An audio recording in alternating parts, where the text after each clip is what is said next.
നമ്മുടെ ഇന്നത്തെ വീഡിയോ മുമ്പ് ഷീറ്റ് വർക്ക് ചെയ്ത ഒരു സ്ഥലത്ത് പഴയ ഒരു വർക്ക് ഏരിയ ഭാഗം മാത്രം കോൺക്രീറ്റ് ചെയ്തതും ബാക്കിയുള്ള ഭാഗം ഓടുമാണ് ഉണ്ടായിരുന്നത്. ആ വീട് പൊളിച്ച് ചില മാറ്റങ്ങൾ വരുത്തിയതിന് ശേഷം നമ്മൾ ഈ ചെയ്ത ഭാഗം ഭിത്തിയുമായി ടച്ചാക്കി ഹൈറ്റ് കൂട്ടി ഇടാൻ വേണ്ടിയിട്ടാണ് നമ്മളിവിടെ വന്നിട്ടുള്ളത്.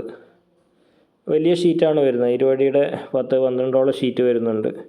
അപ്പോൾ ആ ഷീറ്റൊക്കെ നമ്മൾ അഴിച്ച് മാറ്റുകയാണ് ആദ്യം തന്നെ ചെയ്യുന്നത്. കാരണം ഇപ്പോൾ പുതിയ കോൺക്രീറ്റ് വരുമ്പോൾ, രണ്ടാം നിലയുടെ കോൺക്രീറ്റ് വരുമ്പോൾ ഇത് ഏകദേശം ആ ഒരു കട്ട്ലയുടെ കുറച്ച് മുകളിലെ ഭാഗത്തായിട്ട് ഹൈറ്റ് കിട്ടുന്നുള്ളൂ. അപ്പോൾ മുമ്പ് എന്ന് പറഞ്ഞാൽ ഒരു കോൺക്രീറ്റ് നനയാതിരിക്കാൻ വേണ്ടി മാത്രമാണ് മുമ്പത്തെ അവിടെ മുകളിൽ റൂമൊന്നും ഇല്ലാത്തതുകൊണ്ട് നനയാണ്ടിരിക്കാൻ വേണ്ടി മാത്രം വെച്ചിട്ടുള്ള ഏരിയ ആയിരുന്നു. ഇപ്പോൾ ഇത് ഫുള്ളായിട്ട് കവർ ചെയ്യാൻ വേണ്ടിയിട്ടാണ് പോകുന്നത്. ഇപ്പോൾ കവർ ചെയ്യുമ്പോൾ നമുക്കുള്ളൊരു പ്രശ്നം എന്ന് പറഞ്ഞാൽ, ഇത് വർക്ക് ചെയ്യുന്ന ടൈമിൽ തന്നെ വർക്ക് ചെയ്ത കോൺട്രാക്ടർമാരൊക്കെ ഇതിൻ്റെ ഇടഭാഗമൊക്കെ കട്ട് ചെയ്ത് തൂണൊക്കെ ചില സ്ഥലത്തൊക്കെ അഡ്ജസ്റ്റാക്കി വെറുതെ വെച്ചിട്ടുണ്ടായിരുന്നുള്ളൂ. അപ്പം നമ്മൾ ഈ ഒരു ലെവലിൽ എടുത്തു കഴിഞ്ഞാൽ ഹൈറ്റും കിട്ടാൻ സാധ്യതയില്ല. അപ്പോൾ പട്ടികയൊക്കെ മൊത്തം നമ്മൾ അഴിച്ചു മാറ്റുകയാണ്.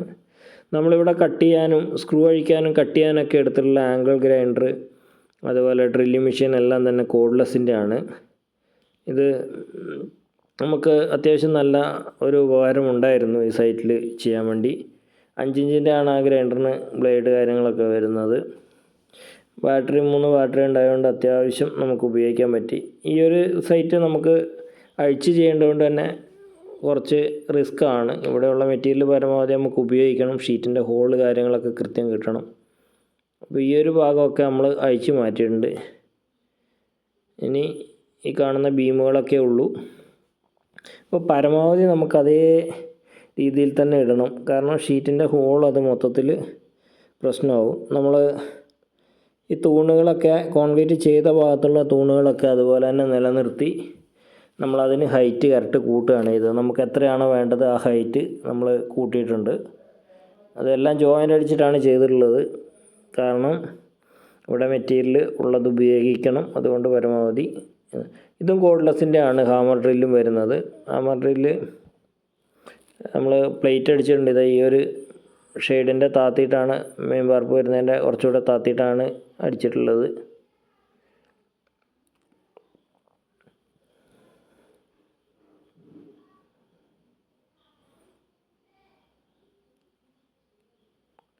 വലിയൊരു ലെങ്ത്ത് ഷീറ്റ് തന്നെ ഉണ്ട്. അപ്പം മുമ്പ് ഇത് നമ്മൾ താഴെ നിന്നുള്ളൊരു വ്യൂ ആണ്. മഴയുടെ ഒരു പ്രശ്നങ്ങളുണ്ടായിരുന്നു. അങ്ങനെ വർക്ക് കുറച്ച് ദിവസം നമ്മൾ വിചാരിച്ച പോലെ വർക്ക് നടക്കുന്നില്ലായിരുന്നു. കുറച്ച് ലേറ്റായാണ് വർക്ക് നടന്നത്. മുമ്പ് നമ്മൾ ചെയ്ത സമയത്ത് ഫുള്ളായിട്ട് അലൂമിനിയം പെയിൻ്റായിരുന്നു അടിച്ചുകൊണ്ടിരുന്നത്. ഇപ്പം അപ്പോക്സി ആണ്, നമ്മൾ ഗ്രേ അപ്പോക്സിയാണ് അടിച്ചുകൊണ്ടിരിക്കുന്നത്. ഇപ്പോൾ അലൂമിനിയം പെയിൻ്റ് അടിച്ചതിൻ്റെ മുകളിലൊക്കെ നമ്മളൊന്ന് എല്ലാം ക്ലീൻ ചെയ്ത് വീണ്ടും ഒരു പെയിൻറ്റും കൂടെ അടിച്ചു കൊടുത്തിട്ടുണ്ട്. ഇവിടെ ഉപയോഗിച്ചിട്ടുള്ള ഷീറ്റ് JSWയുടെ കളറോൺ പ്ലസ് 35 ഷീറ്റാണ് ഉപയോഗിച്ചിട്ടുള്ളത്. ഷീറ്റിനൊന്നും യാതൊരു കുഴപ്പവും വന്നിട്ടില്ല. മുകളിലെ ഭാഗത്ത് നമ്മൾ വെയിലടിക്കുന്ന ഭാഗത്തുള്ള ഒരു കളറിൻ്റെ ഒരു പ്രശ്നം മാത്രമേ ഉള്ളൂ. അതെല്ലാ ഷീറ്റിനും കാണുന്നതാണ്. അതല്ലാതെ ഉൾഭാഗത്തേക്കൊന്നും ഒരു പ്രശ്നവും കണ്ടിട്ടില്ല. ഷീറ്റൊക്കെ ഓക്കെയാണ്. പൈപ്പും അപ്പോളോയുടെ പൈപ്പാണ് ഉപയോഗിച്ചിട്ടുള്ളത്. പൈപ്പിനും പ്രശ്നങ്ങളൊന്നുമില്ല, വളരെ ക്ലിയറായിട്ട് തന്നെ നിൽക്കുന്നുണ്ട്. പാത്തി നമ്മൾ 4 kg റൗണ്ട് പാത്തിയായിരുന്നു. അതിനും വലിയ പ്രശ്നമൊന്നുമില്ല. ഒരു ജോയിൻ്റ് പോലും ലീക്ക് കാര്യങ്ങളൊന്നും ഉണ്ടായിരുന്നില്ല. രണ്ടാമത് നമ്മൾ ഇതുപോലെ റീസെറ്റാക്കി എടുക്കുകയാണ് ചെയ്യുന്നത്. ഇപ്പം മുമ്പ് തൂണുണ്ടായിരുന്ന സ്ഥലത്ത് സെൻറ്ററിലൊക്കെ വരുന്നിടത്തൊക്കെ നമ്മൾ പ്ലേറ്റ് അടിച്ചിട്ടാണ് ചെയ്തിട്ടുള്ളത്. പ്ലേറ്റ് അടിച്ച് ഫിക്സഡ് ബോൾട്ടാണ് ചെയ്തിട്ടുള്ളത്. അപ്പോൾ ആ ഒരു ലെവലിൽ തന്നെയാണ്, നമ്മളൊട്ടും വലിയൊരു അഡ്ജസ്റ്റ്മെൻറ്റ് കഴുക്കോലിൻ്റെ അകലത്തിലോ അല്ലെങ്കിൽ ബാക്കിയൊക്കെ ഒന്നും മാറ്റം വരുത്തിയിട്ടില്ല. കാരണം നമുക്ക് ആ മുമ്പത്തെ ഷീറ്റിൻ്റെ ഇടുന്ന അത്രയും ഭാഗം ഹോള് കിട്ടാൻ വേണ്ടിയിട്ട് ആ ഒരു ലെവലിൽ തന്നെയാണ് ചെയ്തിട്ടുള്ളത്. കാരണം നമ്മൾ വലിയൊരു മാറ്റം വരുത്തി കഴിഞ്ഞാൽ ഹോളൊന്നും കിട്ടില്ല. എല്ലാ ഹോളും MCയിൽ അടക്കേണ്ടി വരും. പക്ഷേ ഈ ഒരു ലെവലിൽ ചെയ്താൽ പോലും ചിലപ്പോൾ നമുക്ക് ചെറിയൊരു വേരിയേഷനൊക്കെ വരും. നമ്മൾ ചെയ്യുന്ന സമയത്ത് ഷീറ്റ് ഒരേ ലെവലിൽ വരാൻ വേണ്ടി അത്യാവശ്യം അഡ്ജസ്റ്റ്മെൻറ്റൊക്കെ ആക്കിയിട്ട് വലിച്ചിട്ടൊക്കെ ചെറിയ രീതിയിൽ അടിയിലെ അളവൊക്കെ ഒപ്പിക്കുന്നതാണ്.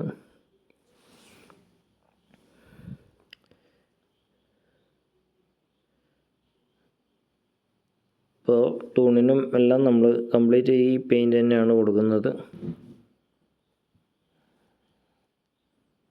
നമ്മൾ അതിൽ ഒരു തൂണ് 3.5 കൊടുത്തിട്ടുള്ളത്. അതൊരു സൈഡിൽ വരുന്ന തൂണാണ്, പുറത്തുനിന്ന് വ്യൂ കിട്ടുന്നതാണ്. ആ ഒരു ഭാഗത്തേക്ക് 3.5 തൂണ് കൊടുത്തിട്ടുണ്ട്. ബാക്കിയെല്ലാം നമ്മൾ ഈ തൂണ് തന്നെയാണ് കൊടുത്തിട്ടുള്ളത്. 2 ഇഞ്ച് റൗണ്ട് തന്നെയാണ് കൊടുത്തിട്ടുള്ളത്. പിന്നെ ഇതിൻ്റെ മുകളിലേക്ക് കയറാൻ വേണ്ടി ഒരു സ്ലൈഡിങ്ങും കൊടുക്കാറുണ്ട്. ഇത് നമ്മൾ താഴെ നിന്നൊരു വ്യൂ എടുത്താണ്.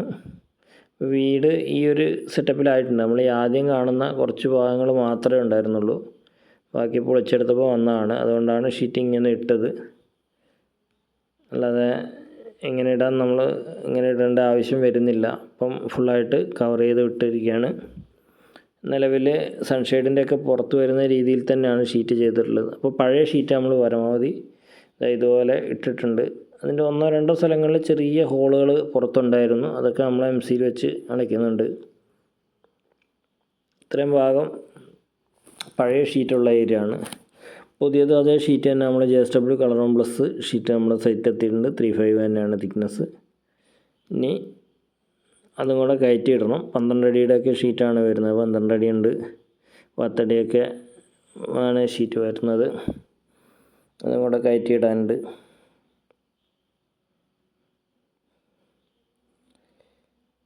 അപ്പോൾ ഇനിയുള്ളതെല്ലാം പുതിയ ഷീറ്റാണ്. അപ്പോൾ ഹോളിൻ്റെ കാര്യങ്ങളോ പ്രശ്നങ്ങളോ ഒന്നും നമുക്കിനി പേടിക്കാനില്ല. അപ്പോൾ ആദ്യത്തേത് ആ ലെവലിൽ നിന്ന് നമുക്ക് ഒട്ടും മാറാൻ പാടില്ല. കഴുക്കോലും നമ്മൾ ഭിത്തിയുടെ ലെവൽ തന്നെയാണ് നോക്കിയെടുത്തത്. അപ്പോൾ അതുകൊണ്ട് അതിലും വലിയൊരു മാറ്റമൊന്നും വരാനില്ല.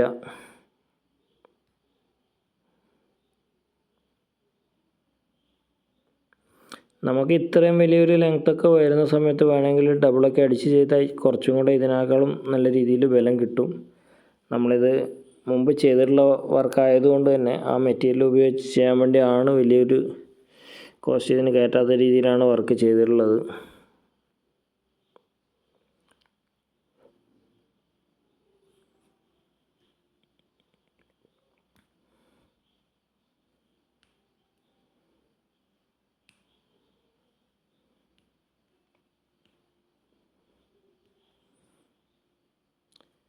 ഏകദേശം ഷീറ്റ് അത് എൻ്റെ ഭാഗത്തു നിന്നൊക്കെ ഷീറ്റ് നമ്മൾ ഇട്ട് വരുന്നുണ്ട്. 1-2 സ്ഥലത്ത് കട്ടിങ് കാര്യങ്ങളൊക്കെ വരുന്നുണ്ട്. പിന്നെ നേരത്തെ പറഞ്ഞ പോലെ തന്നെ സ്ലൈഡിങ് ഒക്കെ വരുന്നുണ്ട്. വർക്കിൻ്റെ തിരക്ക് കാരണം നമ്മൾ ഇപ്പോൾ വരുന്ന സൈറ്റുകളിലൊക്കെയുള്ള പ്രശ്നം വീഡിയോ എടുക്കാൻ പറ്റുന്നേ ഇല്ല.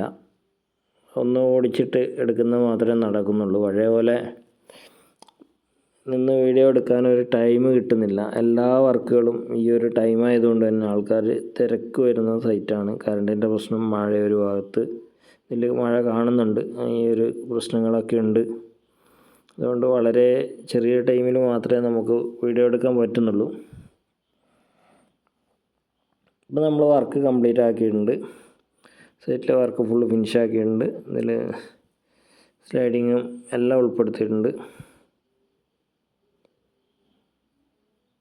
ഇത് മുകളിൽ നിന്നുള്ളൊരു വ്യൂവും കൂടെ കാണിച്ചു തരാം. ഇതാ മുകളിൽ നിന്നുള്ള വ്യൂ, പഴയ ഷീറ്റ്. ഇതിപ്പോൾ നമ്മൾ പുതിയതായിട്ടുള്ള ഷീറ്റ്.